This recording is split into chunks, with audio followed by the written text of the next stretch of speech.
Ottoman শাসনামলের সবচেয়ে সফল শাসক সুলতান সুলেইমান নির্মিত অসংখ্য স্থাপনাগুলোর মধ্যে সবচেয়ে দৃষ্টিনন্দন সুলেমানিয়া মসজিদ। তৎকালীন সময়ের সবথেকে সেরা স্থপতি সিনানের নকশায় করা মসজিদটি এখনও ইস্তাম্বুলে আসা পর্যটকদের আকর্ষণের কেন্দ্রবিন্দুতে।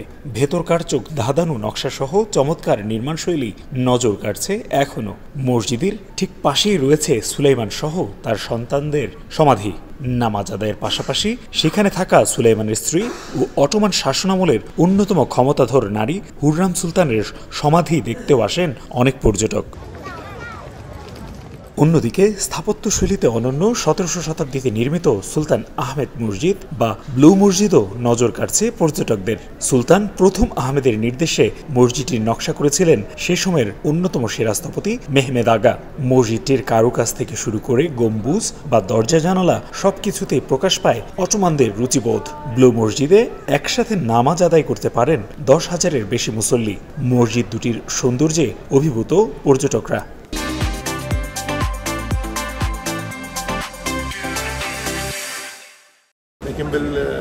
ট্যুর গাইড হিসেবে আমি প্রায় প্রতিদিন শতাধিক পর্যটককে নিয়ে এই মসজিদে ভ্রমণ করি। মসজিদটির সৌন্দর্যে পর্যটকরা যেমন মুগ্ধ হয়, তেমনি আমার কাছেও মনে হয় আমিও নতুন করে দেখছি মসজিদটি।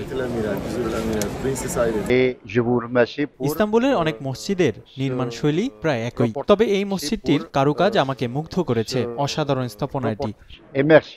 নামাজের সময় শুধুমাত্র মুসল্লি ও বাকি সময় দুটো মসজিদই উন্মুক্ত থাকে সাধারণ পর্যটকদের জন্য। ১৭০০ শতাব্দীতে অটোমান শাসনামলে নির্মিত অনন্য স্থাপত্যশৈলী এই ব্লু মস্ক।